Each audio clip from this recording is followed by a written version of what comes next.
Good morning दोस्तों। दिशा के online learning programme में आप सभी का स्वागत है। और आज से हम जीएस की क्लासेस भी स्टार्ट करेंगे और जीएस की क्लासेस पॉलिटिकल साइंस के साथ हम स्टार्ट करेंगे।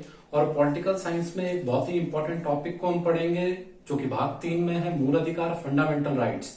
और डिटेल में इसका अध्ययन करेंगे और इससे बनने वाले सभी क्वेश्चनों को, जो भी ऑब्जेक्टिव क्वेश्चन हो, उसको हम इसको पढ़ने के बाद उम्मीद है कि हम उसे बेहतर तरीके से सॉल्व कर पाएंगे। तो दोस्तों, भाग 3 जो मूल अधिकार है, इसके विषय में जो हम देखते हैं तो इसके लिए हमें अनुच्छेद 12 से 35 में पढ़ना है, लेकिन उसके लिए कुछ बेसिक जानकारी हमें पता होनी चाहिए। जैसे कि सबसे पहला पॉइंट जो इसके अंतर्गत हमें पता होना चाहिए, वो पता होना चाहिए है अधिकार के विषय में कि अधिकार क्या होता है। पहला अधिकार के विषय में जब हम देखते हैं तो सबसे पहले अधिकार की परिभाषा देखते हैं कि अधिकार की परिभाषा क्या होती है। तो अधिकार जो है ये व्यक्ति के ऐसे दावे हैं जो समाज द्वारा स्वीकृत हों। अधिकार व्यक्ति के ऐसे दावे हैं जो समाज द्वारा स्वीकृत हों, यानी कि अधिकार जो होते हैं वो ऐसी चीजें होती हैं जो कि समाज ने स्वीकृत कर ली हो, और जिस अधिकार से किसी व्यक्ति का कोई अधिकार जो होगा वो तब तक ही समाज में मान्य माना जाएगा जब तक कि वो किसी दूसरे व्यक्ति के अधिकार का हनन न करता हो। तो ये तो अधिकार की परिभाषा। इसके बाद हम देखते हैं कि मौलिक अधिकार क्या है।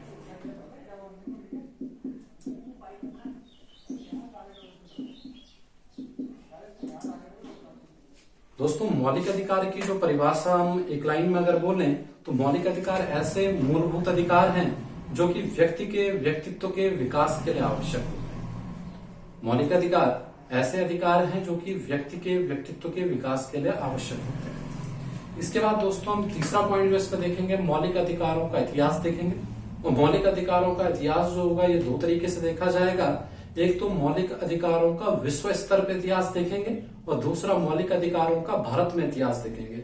तो पहले हम देखते हैं कि मौलिक अधिकारों का विश्व में इतिहास क्या रहा, यानी कि विश्व में मौलिक अधिकार जो थे ये कहां से प्रारंभ हुए और किस प्रकार से प्रारंभ हुए। मौलिक अधिकारों का विश्व में इतिहास।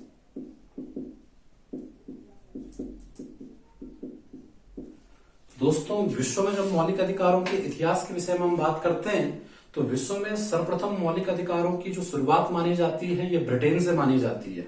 और ब्रिटेन में एक राजा हुआ करते थे, राजा जॉन, जिन्होंने 1215 में एक महाअधिकार पत्र जारी किया, यानी कि इंग्लिश में उसे मैग्ना कार्टा हम कहेंगे।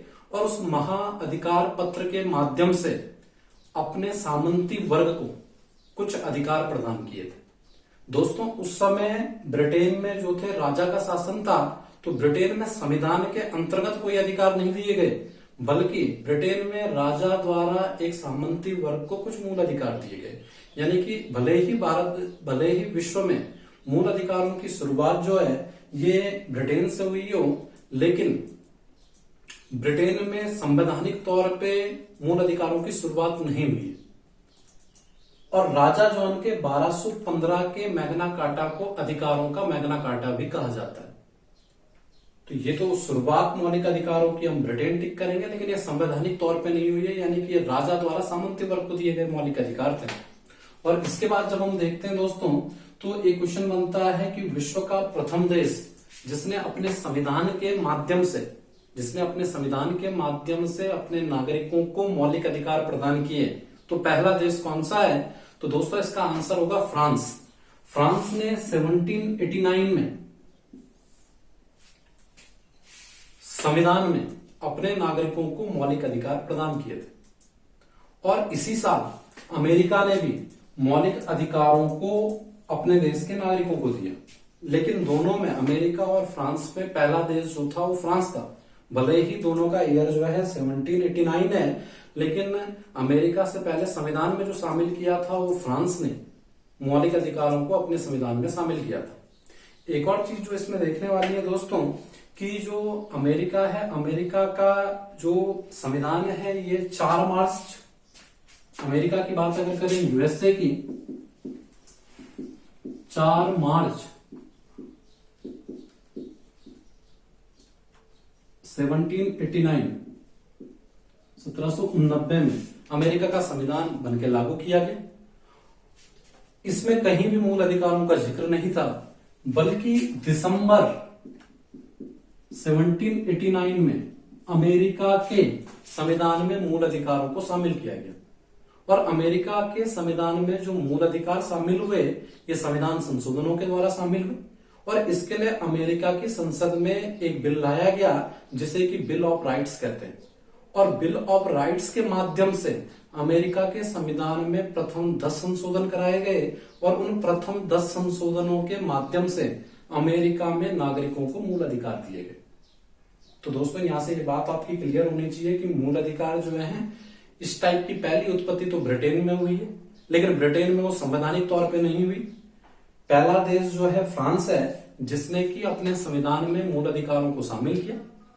अमेरिका जो है, अमेरिका के जो मूल संविधान था उसमें मौलिक अधिकारों का उल्लेख नहीं था, बल्कि अमेरिका में संविधान में जो प्रथम 10 संशोधन शुरुआत के हुए और एक बिल जो लाया गया बिल ऑफ राइट्स, उसके माध्यम से इन मूल अधिकारों को अमेरिका के संविधान में शामिल किया गया। एक और चीज दोस्तों कि हमने जो मूल अधिकार लिए हैं भारतीय संविधान में, ये हमने यूएसए से लिए। यानी कि भारत के संविधान में मूल अधिकारों का जो स्रोत है वो यूएसए है। तो यूएसए से हमने मूल अधिकार लिए हैं और गहरा प्रभाव यूएसए के मूल अधिकारों का हमारे मूल अधिकारों पर भी दिखता है। यानी कई समानताएं दिखती हैं लेकिन कुछ बेसिक अंतर भी है। अगर मैं अंतर की बात करूं तो सबसे बड़ा अंतर अगर बताना हो अमेरिका के संविधान के मूल अधिकारों और भारत के संविधान के मूल अधिकारों में, तो सबसे बेसिक अंतर जो निकल के आता है वो ये निकल के आता है कि अमेरिका के जो संविधान में प्रदत्त मूल अधिकार हैं इनमें निर्बंधन की बात नहीं की गई है, जबकि भारत के संविधान के भाग 3 में प्रदत्त मूल अधिकारों में युक्ति युक्त निर्बंधन की बात की गई है। युक्ति युक्त निर्बंधन का मतलब है कि भारतीय संविधान में यह बताया गया कि जब भी कोई मूल अधिकार मिलेगा तो उसके ऊपर अगर कुछ तर्क संगत कारण हो तो उस पर निर्बंधन भी लगाया जा सकता है, यानी उसे कुछ समय के लिए रोका भी जा सकता है, जबकि अमेरिका में ऐसा कोई प्रावधान नहीं है। तो ये बेसिक अंतर आता है अमेरिका के संविधान के मूल अधिकार और भारत के संविधान के मूल अधिकारों में। आगे जब हम दोस्तों इसमें आगे बढ़ते हैं तो ये भी बात निकल के आती है कि अमेरिका के संविधान में जब मूल अधिकार शामिल किए गए तो उस मूल अधिकार को शामिल जब किया गया तो उससे पहले जब 4 मार्च 1789 में अमेरिका का संविधान लागू किया गया तो इसके लिए 11 अलग अलग प्रांतों में अमेरिका के कई सम्मेलन हुए, कई समझौते हुए और उसके माध्यम से एक यूनियन के रूप में अमेरिका को दर्शाया गया। इसलिए दोस्तों जब हम भारतीय संविधान का अनुच्छेद 1 पढ़ते हैं तो उसमें स्पष्ट रूप से लिखा होता है कि भारत जो है राज्यों का संघ होगा, यानी यूनियन के अलावा कोई और शब्द हम प्रयोग नहीं कर सकते। इसके पीछे 2 प्रमुख कारण जो कि भीमराव अंबेडकर जी ने संविधान सभा में भी बताए कि हम संघ की जगह परिसंघ शब्द का प्रयोग नहीं कर सकते, क्योंकि इसके पीछे 2 प्रमुख कारण हैं। एक तो भारतीय संघ का जो निर्माण हुआ है यह राज्यों के किसी आपसी समझौते का परिणाम नहीं है, और दूसरा कारण जो है वो यह है कि भारत में किसी भी राज्य को अपनी इच्छा से भारतीय संघ से अलग होने का अधिकार प्राप्त नहीं। जबकि परिसंघ में क्या होता है, जैसे परिसंघ के उदाहरण में आप कोई अंतर्राष्ट्रीय संगठन जैसे कि सार्क ले लो, तो सार्क के जो सदस्य देश होंगे ये कभी भी अपनी इच्छा से उस संगठन से अलग हो सकते हैं। तो दोस्तों ये हमें ध्यान रखना होगा कि जब भी हम भारतीय संघ की बात करें तो यूनियन और संघ की ही बात करें, परिसंघ की बात ना करें। तो ये जानकारी तो दोस्तों यहाँ तक की थी। और इसके बाद दोस्तों हम एक और पॉइंट जो इसमें देखेंगे वो देखेंगे कि भारत में मौलिक अधिकारों का इतिहास क्या रहा, यानी भारत में मौलिक अधिकारों का इतिहास। इससे संबंधित बातों के विषय में हम बात करेंगे। भारत में मौलिक अधिकार या मूल अधिकारों का इतिहास। भारत में मूल अधिकारों का इतिहास क्या है, इससे संबंधित आपको 3 पॉइंट ध्यान में रखने होंगे जो कि इंपॉर्टेंट है। याद रखें कि भारत में पहली बार मूल अधिकारों संबंधी बात जो थी ये नेहरू रिपोर्ट में की गई थी। नेहरू रिपोर्ट जो थी ये 1928 में पेश की गई, और नेहरू रिपोर्ट जो पेश की थी वो मोतीलाल नेहरू ने पेश की थी। और नेहरू रिपोर्ट जो थी वो कांग्रेस की औपचारिक रिपोर्ट नहीं थी। तो 1928 में ये नेहरू रिपोर्ट के माध्यम से पहली बार मूल अधिकारों की मांग की गई, और ये नेहरू रिपोर्ट जो पेश की थी ये मोतीलाल नेहरू ने पेश की थी। दूसरा पॉइंट, और इसमें केवल मांग उठाई गई थी, औपचारिक मांग नहीं थी और ना ही इसे एक तरह से माना गया था। दूसरी बात जो अब इसमें पढ़ते हैं कि कांग्रेस में औपचारिक तौर पे जो मूल अधिकारों की मांग हुई ये 1931 के कराची अधिवेशन में हुई। औपचारिक तौर पे कांग्रेस की तरफ से पहली बार मूल अधिकारों की जो मांग की गई 1931 के कराची अधिवेशन में की गई। 1931 का कराची अधिवेशन की अध्यक्षता सरदार वल्लभ भाई पटेल कर रहे थे और इसमें मूल अधिकार संबंधी प्रस्ताव पंडित जवाहरलाल नेहरू ने पेश किया था और ये पहली बार औपचारिक तौर पे कांग्रेस की तरफ से मांग थी मूल अधिकारों की। तीसरा पॉइंट जब हम इसमें देखते हैं तो जब संविधान सभा का निर्माण हो चुका था तो संविधान सभा में कुछ समितियां बनाई गई थी, जिनमें से एक समिति जो थी मौलिक अधिकार एवं अल्पसंख्यक मामलों संबंधी समिति थी, जिसके अध्यक्ष सरदार वल्लभ भाई पटेल थे। और इस समिति की 5 उप समितियां थी और इन 5 उप समितियों में से एक उप समिति थी मौलिक अधिकार संबंधी उप समिति। और मौलिक अधिकार संबंधी उप समिति के जो अध्यक्ष थे, उप समिति है मौलिक अधिकार संबंधी उप समिति, इसके अध्यक्ष थे जेबी कृपलानी। जो मेन समिति थी वो थी मौलिक अधिकार एवं अल्पसंख्यक मामलों संबंधी समिति, इसके अध्यक्ष थे सरदार वल्लभ भाई पटेल। और इस समिति के अंतर्गत थी 5 उप समितियां और उन 5 उप समितियों में एक उप समिति का नाम था मौलिक अधिकार संबंधी उप समिति और मौलिक अधिकार संबंधी उप समिति के अध्यक्ष थे जेबी कृपलानी। और इसी उप समिति की सिफारिशों के आधार पर भाग 3 में भारतीय संविधान में मूल अधिकारों को शामिल किया गया।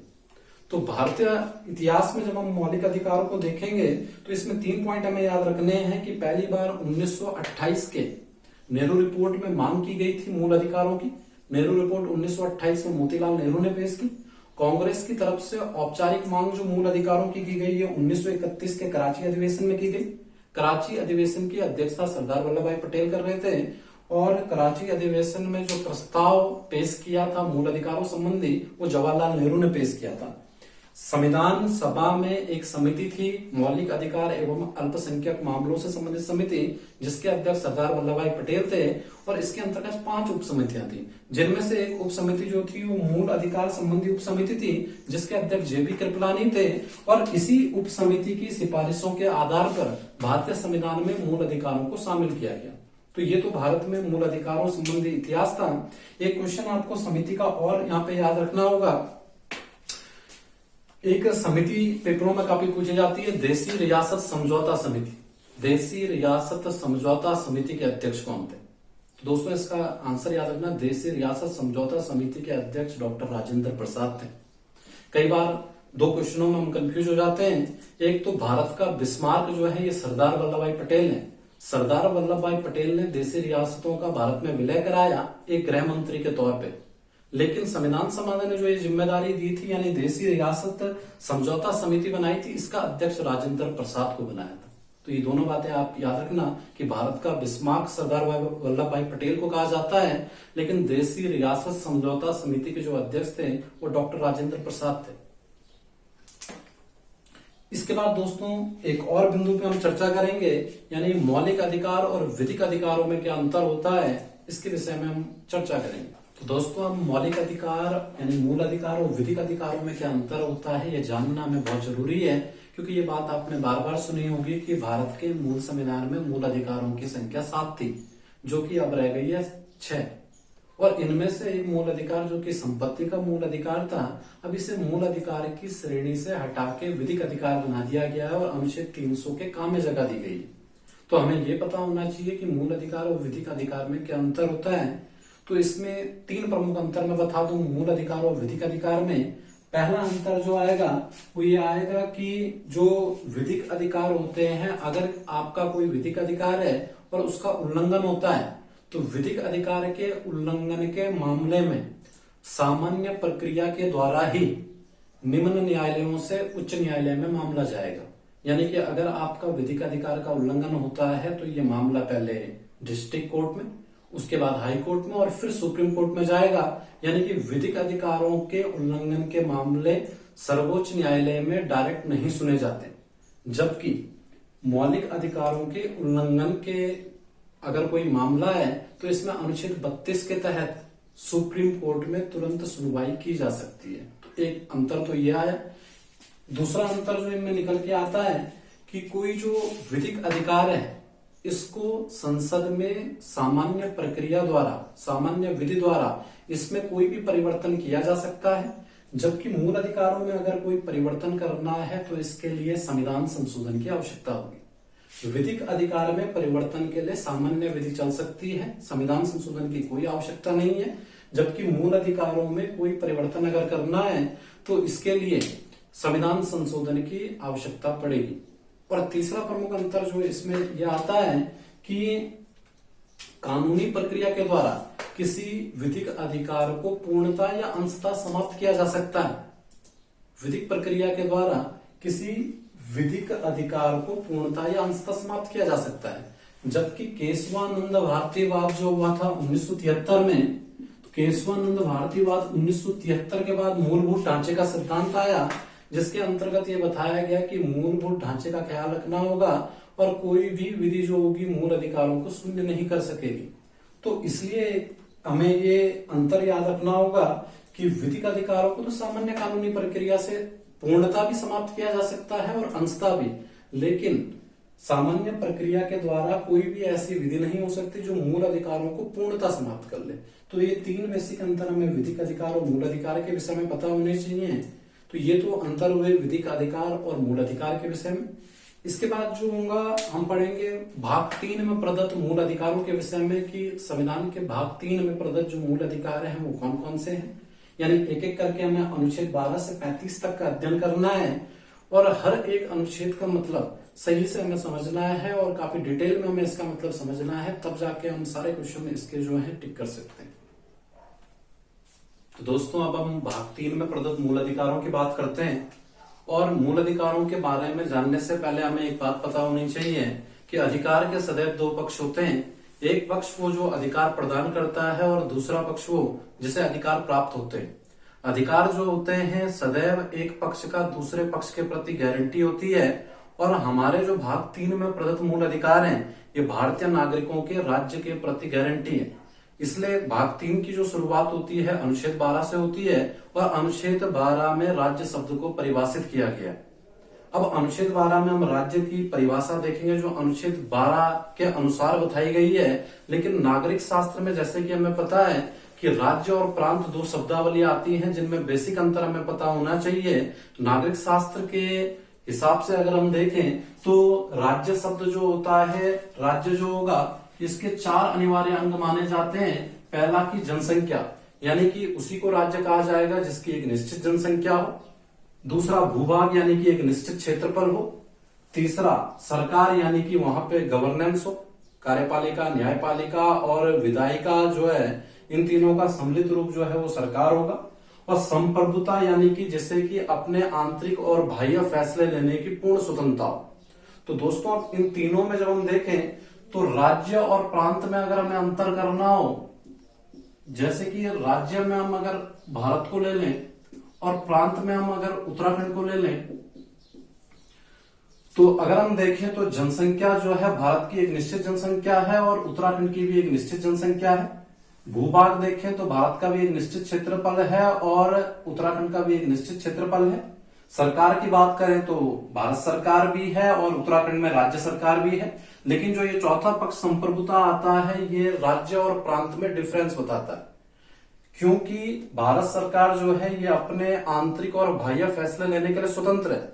यानी कि भारत सरकार जो होती है ये अन्य किसी देश से कोई समझौता कर सकती है, जबकि उत्तराखंड सरकार जो है ये जापान, यूएस से इनसे अपने तौर पे कोई नया फैसला या कोई नया समझौता नहीं कर सकती। इसलिए उत्तराखंड को जो होगा वो नागरिक शास्त्र की भाषा में प्रांत कहना ज्यादा सही होगा और भारत को राज्य कहना ज्यादा सही होगा। इसके बाद हम देखते हैं, ये तो नागरिक शास्त्र में आपको परिभाषा और अंतर पता लग गया होगा। सामान्य शब्दों में हम प्रांत के लिए राज्य शब्द का प्रयोग जैसे कि करते ही हैं। इसके अलावा भाग 3 में जब हम अनुच्छेद 12 में राज्य की परिभाषा देखें तो भाग 3 में जो राज्य की परिभाषा दी गई इसमें 4 पॉइंट आपको ध्यान रखने हैं। पहली बात ये बताई गई कि राज्य क्या है अनुच्छेद 12 के अनुसार। तो पहला पॉइंट इसमें है संघ की विधायिका। विधायिका को व्यवस्थापिका भी कहते हैं। विधायिका जो बनी है विधान शब्द से बनी है। विधान मतलब विधि जहां निर्मित होती है। जैसे कि केंद्र सरकार की जो विधि निर्मित करने वाली संस्था है वो संसद है, यानी केंद्र की विधायिका जो है वो संसद हो गई, विधायिका को ही व्यवस्थापिका कहते हैं। संघ की कार्यपालिका, विधायिका द्वारा बनाए गए कानून को लागू कराने का जिम्मेदारी जिसके ऊपर होती है उसे कार्यपालिका कहते हैं। तो संघ की विधायिका, संघ की कार्यपालिका राज्य के अंतर्गत आएगी। राज्य की विधायिका यानी राज्य विधानमंडल जो होता है, और राज्य की कार्यपालिका ये भी राज्य की परिभाषा के अंतर्गत आएगी। और तीसरा पॉइंट जो है स्थानीय प्राधिकारी। स्थानीय प्राधिकारी में जैसे कि हम शामिल कर सकते हैं नगर पालिकाएं, पंचायतें और डीएम वगैरह जो होते हैं अधिकारी, इन सबको भी हम स्थानीय प्राधिकारी के अंतर्गत शामिल कर सकते हैं। और अन्य प्राधिकारी जो है ये अनुच्छेद 12 में एकदम स्पष्ट नहीं था, और इसको समय समय पे सुप्रीम कोर्ट ने जो है स्पष्ट किया है।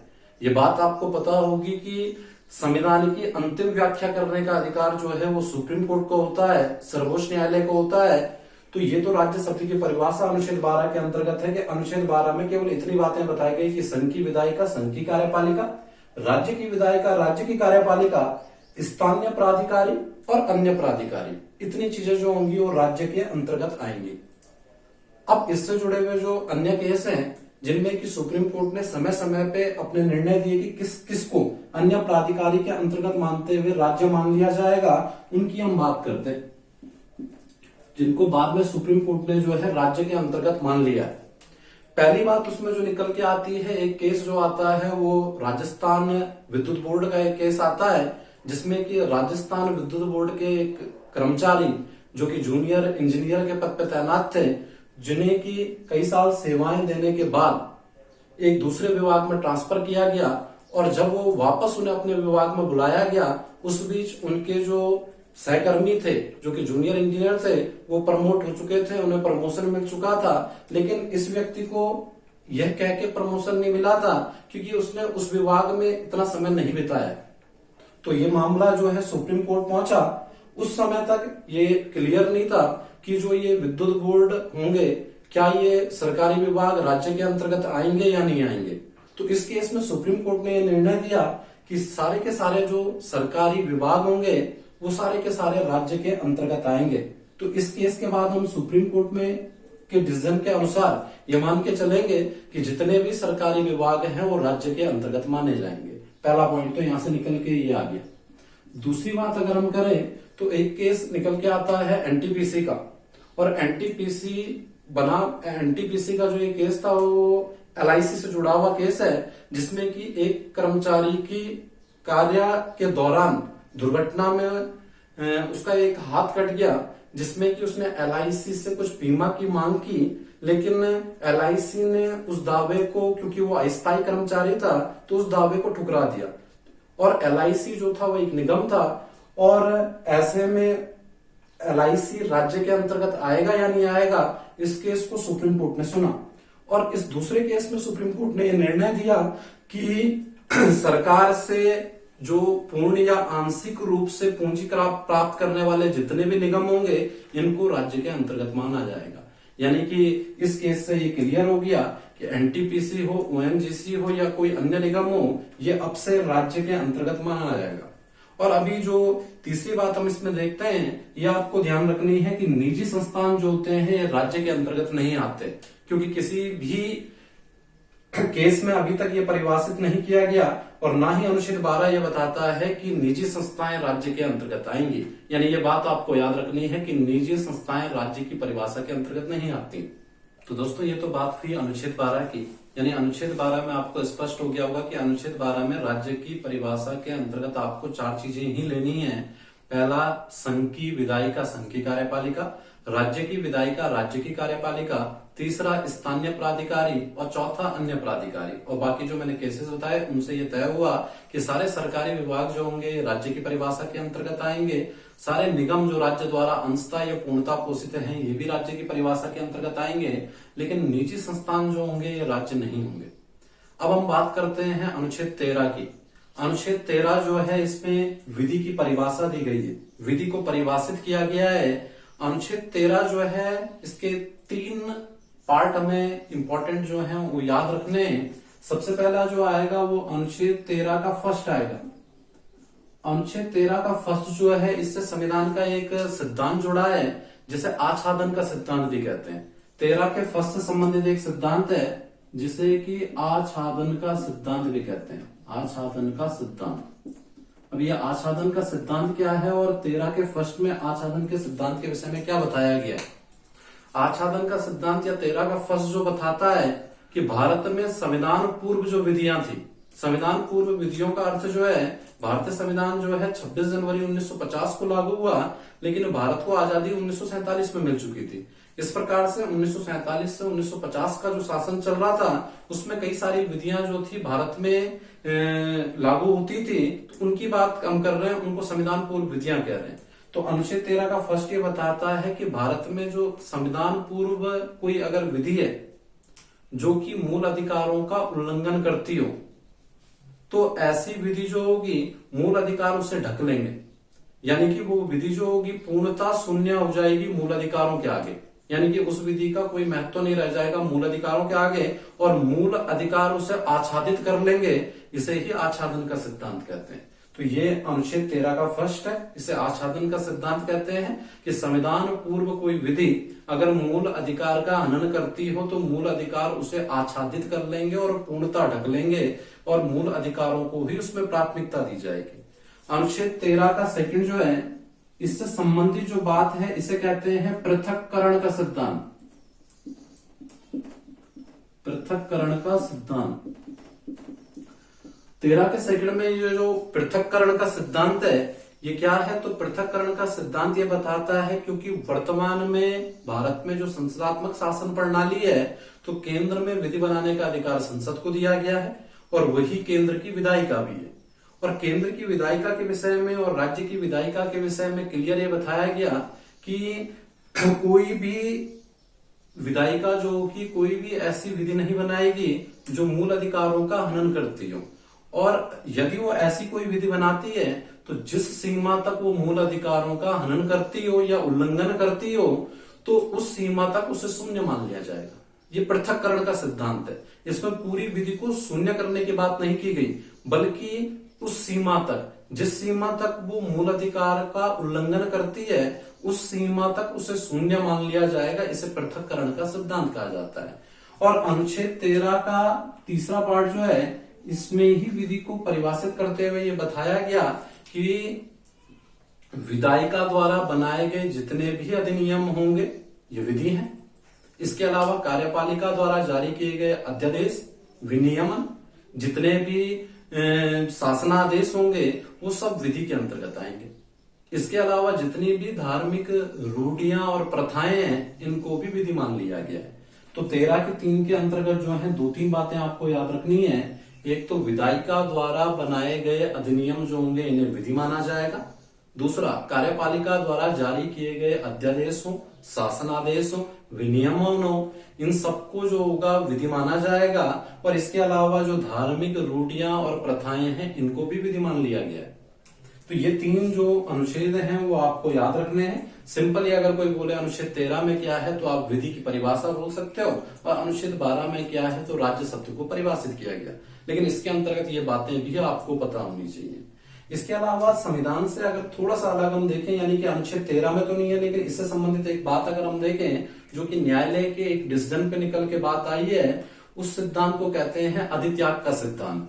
अधित्याग का सिद्धांत जो कि अनुच्छेद 13 से तो प्रत्यक्षता संबंधित नहीं है लेकिन अप्रत्यक्ष रूप से संबंधित है। अधित्याग का सिद्धांत, दोस्तों अधित्याग का सिद्धांत क्या है, तो अधित्याग का सिद्धांत क्या बताता है, तो अधित्याग का सिद्धांत ये बताता है कि कोई भी व्यक्ति जो भारत का नागरिक है तो उसे संविधान द्वारा जो प्रदत्त मूल अधिकार हैं वह स्वेच्छा से उन मूल अधिकारों का त्याग नहीं कर सकता है।